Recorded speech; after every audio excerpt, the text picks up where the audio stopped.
Hello, everybody, and welcome to my next tier list. My other tier list I made on Fallout characters. You should go watch it.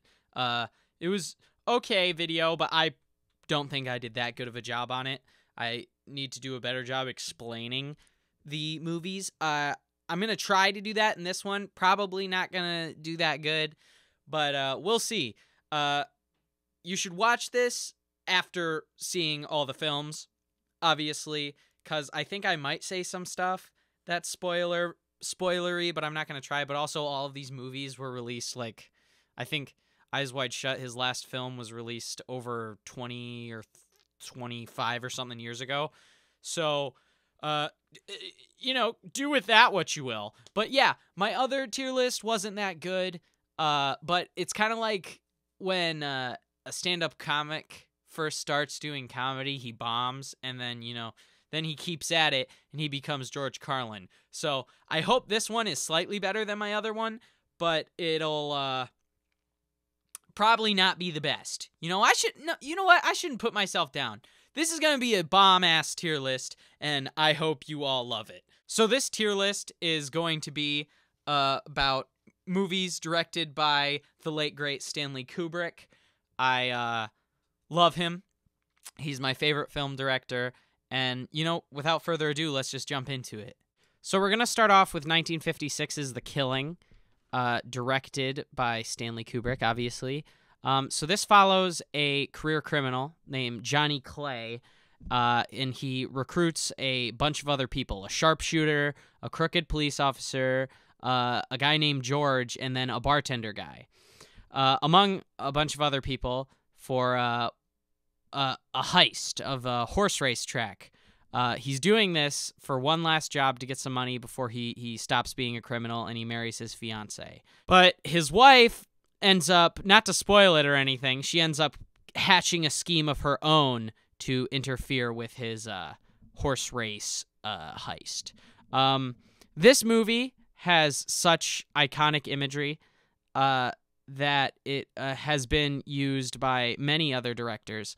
In particular, the same clown mask that Johnny Clay uses is used again by the Joker in Christopher Nolan's The Dark Knight film. I enjoy this film thoroughly. I don't think it's my favorite Kubrick film, but it is really up there as one of his better works.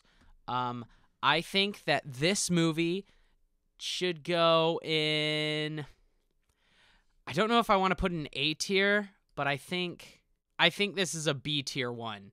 Kubrick definitely got more, into his work, I guess is the word I would like to say. Like, he made more experimental stuff later in his career than early. But yeah, this is a wonderful film. The Killing is great. I would recommend it to anybody who likes watching things with their eyes. Next up is Paths of Glory, released in 1957. This is a wonderful film. It's not my favorite Kubrick film, but Kubrick films are like pizza. Even when they're not your favorite, they're still pretty damn good. So this one takes place in World War I. There's this general, and he has this plan to attack a German trench position, and he offers a promotion as incentive, but this mission is pretty much suicide.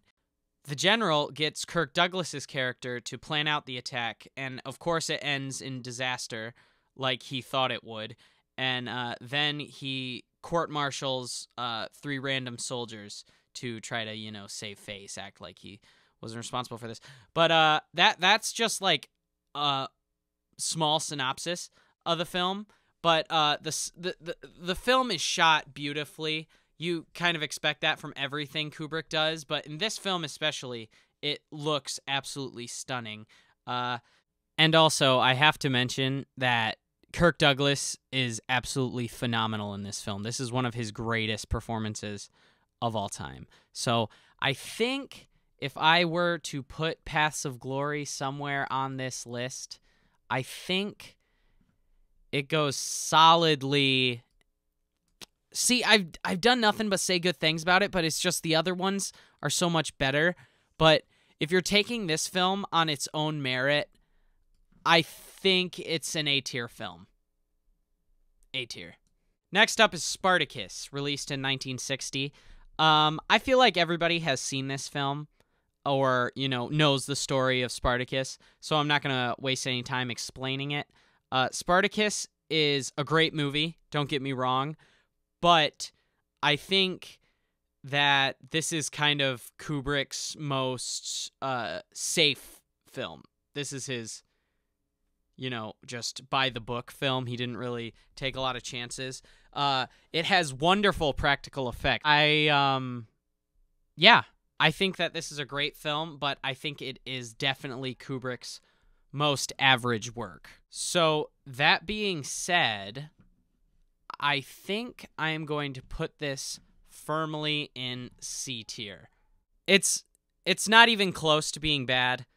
It's very, very good, but in comparison, I think it pales next to all of the other ones. So C tier. So next up, we have Lolita, released in 1962, based on the novel by the same name by Vladimir Nabokov. Lolita is a really good movie. I could say that about all of these, but in terms of Kubrick, I don't think this is one of his better ones. It's not as good as, say, The Killing or even Paths of Glory. I would say it's about the same as Paths of Glory.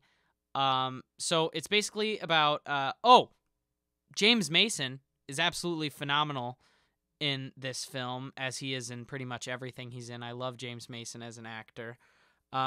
So it's about this guy that falls in love with this lady's teenage daughter, and then the lady dies, leaving him with the teenage daughter, and then events transpire, and that's all I'll say if you haven't seen Lolita, for a film that's been released like over 50 years ago. But, it's a wonderful film, but not the most wonderful. So if I had to put this somewhere, I would probably put Lolita. I don't want to put it in C tier because I don't think it's as... You know what? I think B tier, right next to The Killing, is where I'll put Lolita. I like Lolita a lot, and I'm going to put that in. Up next, we have Dr. Strangelove, or How I Learned to Stop Worrying and Love the Bomb, released in 1964. I think that this is top 3 greatest comedy films of all time. Any movie that has a combination of extraordinary talents like George C. Scott, Peter Sellers, Sterling Hayden, all in one movie, you can't beat that.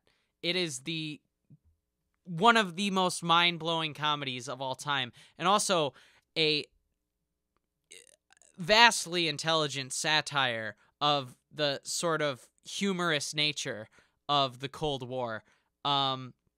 So basically, this film is about a crazy general guy, and he orders a plane to drop a nuke on Russia. And, we're trying to talk with Russia and say, hey, we're not really dropping a bomb on you. It's this crazy dude. But that's a horribly gross oversimplification. I just think you should go out and watch this film. It is tremendous in every way, shape, and form. And I think this is going to have to be our first S-tier film. Dr. Strangelove, or How I Learned to Stop Worrying and Love the Bomb, goes firmly and comfortably in S tier. Try B8653 Moscow. Yes, sir. You would never have found him through his office, Mr. President. Our Premier is a man of the people, but he is also a man, if you follow my meaning. Degenerate atheist. What did you say? I said Premier Kisov is a degenerate atheist. Mr. President, I formally request that to have this ignorant brute... I'm sorry, Mr. President, I think they're trying the number. You filthy bully, you filthy... You silly guy! Not tasting karate before, eh? You war-mustering bully! Gentlemen, you can't fight in here. This is the war room. 2001: A Space Odyssey, Stanley Kubrick's crown jewel, his magnum opus. It's mind-blowingly spectacular. It is on par with movies like Citizen Kane and The Godfather in terms of filmmaking masterpieces. 2001: A Space Odyssey is the most beautiful looking film. Even though it was released in 1968, it is still the prettiest looking film I have ever seen. It looks better than anything released nowadays. The production is beautiful. I would try to explain the story, but I don't even think I'm qualified to even try to regurgitate the story of that movie. I think that it is a movie that you probably won't watch on a regular basis, but like set time aside once a year to watch this film, and it'll be like one of the best nights of that year. 2001 goes firmly in S tier. I bet that's like a common answer in Kubrick circles, but it really does deserve there, if you ask me. It really does deserve S tier. Up next, we have A Clockwork Orange, released in 1971, starring Malcolm McDowell. I am probably in the minority here in saying this, but A Clockwork Orange, to me personally, isn't one of my favorite Kubrick films. It's really, really good, but it's just not particularly my cup of tea, I would say. So for A Clockwork Orange, it's shot beautifully, obviously. It's a Kubrick film. The sets are some of the best sets Kubrick has ever had in one of his films. It is beautiful. It looks beautiful. The sound, everything about this film is wonderful. It's just the story, and I don't know what about it. I can't find myself rewatching it like I can rewatch all of his other work. That one is kind of the black sheep for me personally, just because I don't particularly like it. But that being said, it is a really great movie. I think I'm gonna put it in C tier, right next to Spartacus. They're both in C tier for different reasons, but C tier for Clockwork Orange.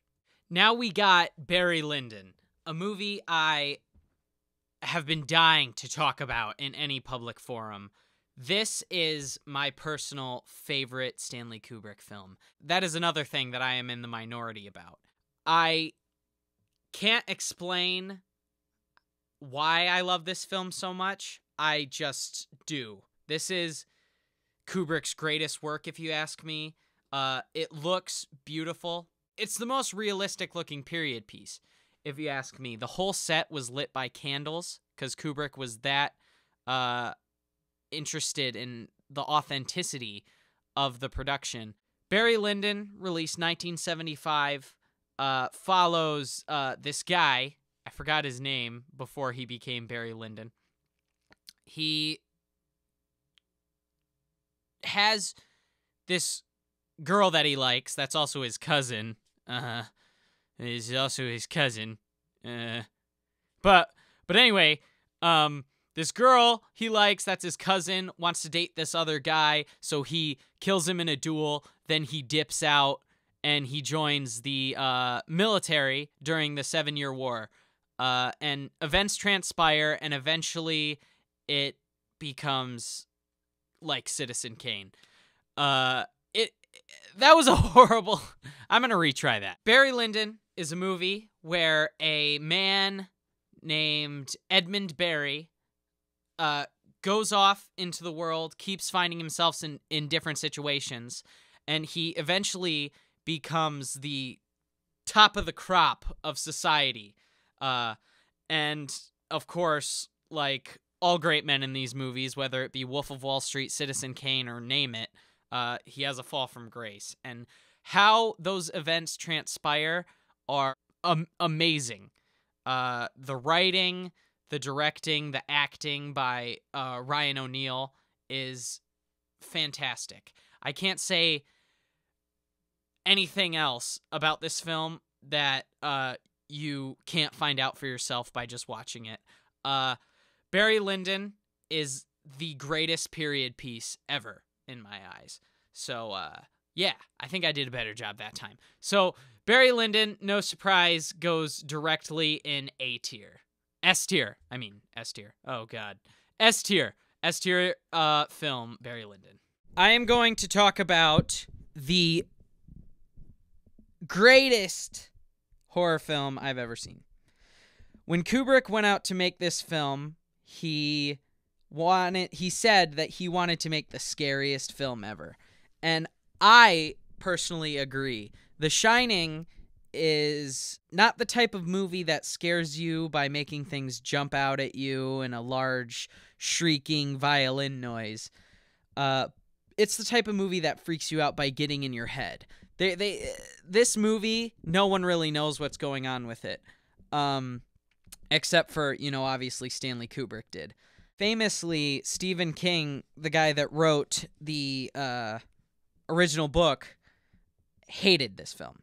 Stephen King tends to not like film adaptations of his work, but this one specifically he really, really hated. So much that he made his own shitty version in a TV miniseries.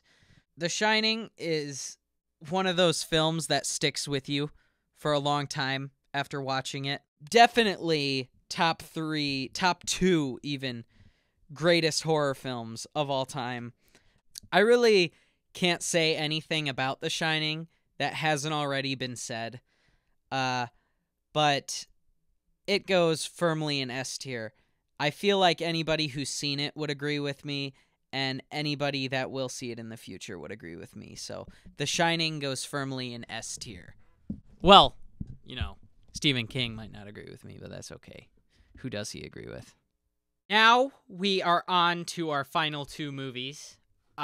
These 2 I specifically put as the final 2 because I think these are the ones I have the most to say about. Our first movie of our final 2 is Full Metal Jacket. Now, Full Metal Jacket is a terrific film. I just think some of the messaging in the film is kind of backwards. I'm not going to get political here, but I'm just going to leave it at that. I think some of the messaging in this film, Full Metal Jacket, is kind of backwards. But it has wonderful acting, directing, and it's beautifully written. Do I think that it is the unbelievable magnum opus that some people think it is? No. I would give Barry Lyndon that spot as Kubrick's greatest piece. It is very, very good. So putting my personal feelings about the film aside, I have to say that this film, I would personally put it in D tier, but if I'm being completely objective, I think it belongs in A or B tier. I think I would be doing the film a disservice by putting it in B tier, so I think I am going to put it squarely in A tier. It's not that the whole reason I'm putting it there is because I don't like the messaging. I just feel like when movies get too preachy with their message, it dilutes the whole thing. And I think Full Metal Jacket was really, really guilty of that, diluting the majesty of filmmaking by, making all this, messaging, that this political messaging that he put in it. But once again, it is a very good film, and I think I'm happy with it being in A tier. For the final film in our tier list, I am talking about Eyes Wide Shut, Kubrick's final film starring Tom Cruise and Nicole Kidman. This is, I don't have any, proof of this or anything, but just from my experience talking with people and seeing things, I think that this is Kubrick's most panned film. And I have no clue why. Eyes Wide Shut, I don't know if this was its intention, but it scared me more than The Shining. And The Shining was pretty fucking scary. But Eyes Wide Shut is about this doctor, played by Tom Cruise, who finds his way into an unbelievably fucked up secret society. Not going to talk about the whole plot of the film, but he finds his way into this really fucked up secret society. I believe it's a commentary on sex in general, just relationships in general, I guess. But the way they tell that story and portray that message is something that will keep you on the edge of your seat until, you know, the movie's over. It is one of the most enthralling and I would use the term in-depth films I've ever seen. The Shining, you know, there's whole documentaries about, you know, all the different details in this movie. And I think there could be one about Eyes Wide Shut too. So this is probably my most controversial opinion, but I am going to put Eyes Wide Shut in S tier. I think it belongs there. But yes, that is my list. Let me know what you think about it. You guys will probably disagree with it if you are a Kubrick fan, but I love making tier lists. It's my new thing. I am going to make a buttload of them. You know, all 4 of you that watch this, you know, you guys are cool. Thank you for tuning in to the Paul Martin YouTube channel to see my tier lists. I'll do a Quentin Tarantino one. How about that? I'll do that one next. We'll see. But c'est la vie. I love all of you. Thank you for watching.